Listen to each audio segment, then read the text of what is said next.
और एक और बड़ी खबर आपको बता दें, देश में अब पहली बार एक राष्ट्रीय नियुक्ति एजेंसी बनने जा रही है। कैबिनेट ने इस प्रस्ताव को मंजूरी दे दी है और ये एक स्वायत्त संस्था होगी। इसके तहत सरकारी नौकरियों के लिए बस एक इम्तिहान होगा।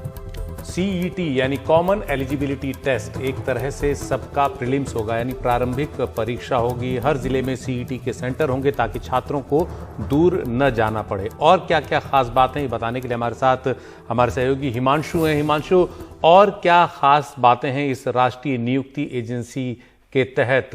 ये एक तरह से छात्रों को राहत देने के हिसाब से सरकार ने शुरू करने की योजना बनाई है। निश्चित तौर पर सुशील, देखिए, ये समझना जरूरी है कि हर साल भारत सरकार में करीब 1.25 लाख की वैकेंसी आती है और इस 1.25 लाख जो खाली जगह होती है उसको भरने के लिए जो परीक्षाएं होती हैं उसमें 2.5 से 3 करोड़ छात्र भाग लेते हैं। और इसके लिए भारत सरकार की करीब 20 रिक्रूटमेंट एजेंसीज हैं जो अलग अलग सरकारी विभागों में, महकमों में छात्रों के लिए एग्जाम कंडक्ट करती हैं, इंटरव्यूज करती हैं और ये प्रक्रिया पूरे साल चलती है। और अब ये सोचा गया है कि ये जो 20 अलग अलग रिक्रूटमेंट एजेंसीज हैं, इसमें से जो 3 सबसे बड़ी एजेंसीज हैं, रेलवे रिक्रूटमेंट बोर्ड है, SSB है और जो बैंकों की जो BIPS बोर्ड है, उन तीनों को मर्ज करके एक प्रिलिमिनरी एग्जाम किया जाए। इसके पीछे सोच ये है कि अभी कोई भी व्यक्ति या छात्र अगर भारत सरकार में नौकरी के लिए आवेदन करता है तो वो पूरे साल उसे अलग अलग परीक्षाओं की तैयारी करनी पड़ती है, ट्रैवल करना पड़ता है एक जिले से दूसरे जिले पर, फीस हर एग्जाम की अलग अलग भरनी होती है, काफी खर्च होता है युवाओं का। और इसलिए अब यह तय किया गया है कि पूरे देश में अब 20 रिक्रूटमेंट एजेंसीज में से जो 3 सबसे बड़ी एजेंसीज हैं, अब वो को मर्ज करके एक नेशनल रिक्रूटमेंट एजेंसी शुरुआती तौर पर एक गठित किया जाएगा।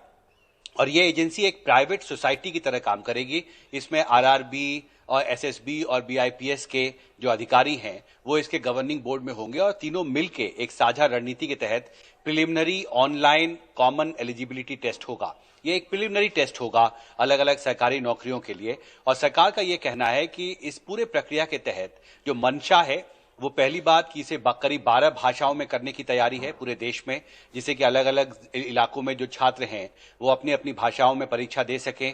इसके लिए तैयारी की जाएगी। अभी ये मैंडेटरी नहीं है कि हर जिले में एक सेंटर हो। अब ये तय किया गया है कि विशेषकर जो महिला छात्र होती हैं उनके लिए ट्रैवल करना कई बार अभिभावकों के साथ बहुत मुश्किल होता है, खर्च काफी ज्यादा होता है। इसलिए हर जिले में कम से कम एक अनिवार्य टेस्ट सेंटर हो, यह भी तय किया गया है। एक कोशिश बड़े स्तर पर है कि पूरे देश में अलग अलग एग्जाम्स के लिए जो अलग अलग रिक्रूटमेंट एजेंसीज हैं, जो अलग अलग अपने अपने एग्जाम्स कंडक्ट कराती हैं, उन सब में कोशिश की जाए कि एक स्टैंडर्डाइज्ड जो इंडिया में इलेक्शन चुनाव टेस्ट की जो व्यवस्था है वो बहाल की जाए, जिससे कि जो 2.5 से 3 करोड़ छात्र 1.25 लाख भारत सरकार की नौकरियों के लिए आवेदन करते हैं उनके लिए कुछ आसान हो इन परीक्षाओं की तैयारी करना, पैसा भी उनका कम खर्च हो। और अभी भी तय किया जा रहा है कि ये जो एक मानक होगा 3 साल तक ये स्कोर मान्य होगा। अगर मैंने कॉमन एलिजिबिलिटी टेस्ट में भाग लिया है तो ये स्कोर 3 साल तक मान्य होगा। और राज्य सरकारों को भी अब भारत सरकार लिखने वाली है कि वो भी इसको एक मानक के तौर पे इस्तेमाल कर सकते हैं स्टेट गवर्नमेंट्स में सरकारी नौकरियों के भर्ती के लिए। सुशील जी, शुक्रिया हिमांशु। तो ये बड़ी ही दिलचस्प एक तरह से कोशिश है सरकार की। जमीन पर कितनी उतरती है, कितनी जल्दी उतरती है और छात्रों को कितनी राहत मिलती है, ये आगे आने वाला वक्त बताएगा। लेकिन एक और कोशिश सरकार की तरफ से हुई है छात्रों के लिए भी को राहत देने की भी, और रोजगार, सरकारी नौकरियों में जो मौके बनते हैं उसमें लोगों की नियुक्ति की।